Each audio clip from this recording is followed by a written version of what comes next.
What's up, everybody? Steve Schwartz here from LSAT Unplugged, joining you today to share your 170 plus LSAT study plan.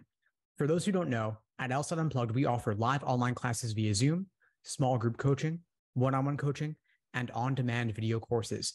Check out the links below this video to find out more and to book a call with me and my team. We'd love to help you out. So your 170 plus LSAT study plan, here we go. All of my recommended LSAT study plans follow the LASER approach to LSAT prep. LASER is an acronym standing for Learning, Accuracy, Sections, Exams, and Review. And it is really important that you follow all of these steps in this exact order. Far too many students jump straight to taking exam after exam, measuring their results, being happy or sad about those results, and then moving on to the next exam. They neglect review, and they neglect learning and accuracy and individual sections. In a way, it's like putting the cart before the horse. You've got to build the foundation first, and that's what the learning phase of the LASER approach helps you do. In the learning phase, you are focused on building a strong familiarity with the different LSAT sections, the different LSAT question types. At this point, students are typically using one of those 500-page phone book-sized LSAT prep textbooks, or maybe they're using one of the free courses like Khan Academy, something like that.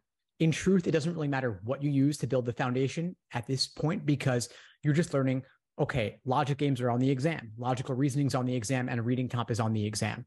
Cool. Then you're learning about the different question types on the exam. Of course, some resources do it better than others, but any misconceptions you get from using a low-quality resource, you can typically make up for later. That being said, of course, it would save you some time if you studied the right way from the beginning. I actually wrote an LSAT prep book of my own called Mastering the LSAT. It's available on Amazon for something like $10.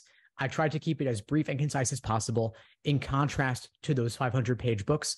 So check that book out, linked below this video, to get a strong foundation in the basics from the beginning. I also have on-demand video courses where I boil it down similarly into short videos covering each section of the exam and each LSAT question type to help you out at this phase of your LSAT prep journey. So that's learning. Next is accuracy. Accuracy is doing individual questions by type, drilling them to get really clear on what are ordering logic games. Do a bunch of those in the row. What are necessary assumption questions? Do a bunch of those in the row. I have trouble with science reading comp passages. Cool. Do a bunch of those in a row as well. So drilling questions by type is that accuracy phase of the LASER approach. Next, we have S for sections. At this point, you already have a good familiarity with the different LSAT question types. You've drilled them by type. You're pretty clear on each section of the exam and, broadly speaking, each question type. You may not be perfect yet. You may be at something like 70% accuracy, totally fine. At this stage, though, we do have to move on to pacing so that you are getting pretty comfortable with that 35-minute time constraint. Of course, a lot of folks will say, I'm doing great untimed, but then under timed conditions, things fall apart. My response to that is typically something like, well, it's great that you're doing well untimed, but since the exam is timed, we've got to make sure that you're able to translate that accuracy into a timed setting as well. So we don't want to wait too long before getting into the S phase of this LASER approach, individual timed 35-minute sections. Stage 4 is E for exams and endurance. At this point, you are now doing full-length, 4-section timed exams under strict test day conditions. With standard timing, that means you are doing 2 sections back-to-back, then getting a 10-minute break, then 2 more sections back-to-back, then you're done. That puts you at over 2 hours of sitting for the LSAT. Not a cakewalk. At the end of that time, folks are typically burnt out. They're exhausted. They're not going to study any more that day, or at least they shouldn't be studying any more that day. You may be pretty exhausted at the end of that sitting. If you are, totally cool. Most folks are. And for that reason, to get over the endurance, to build up your endurance, you want to do several full-length timed exams before test day, ideally getting at least 10 under your belt. And if you're aiming for 170 plus, I recommend getting at least 20 under your belt before LSAT test day. You could do 1 a week if you're busy, or ideally at least twice a week if you have the space available in your schedule, assuming that you have time to review in depth as well. Which brings us to the 5th and final stage of the LASER approach to LSAT prep, review. Students typically neglect this one far too much. They'll look at the answer key. They'll say, oh, I get it now. How could I have been so dumb?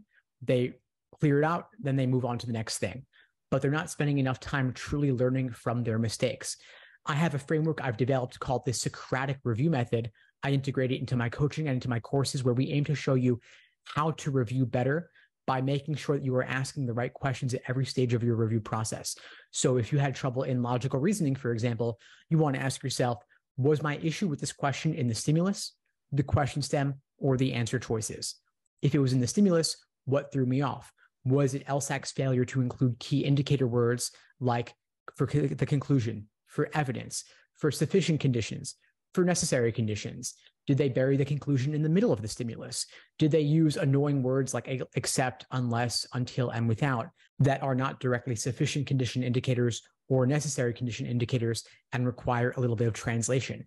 Did the stimulus require taking the contrapositive in order to better link conditional statements together?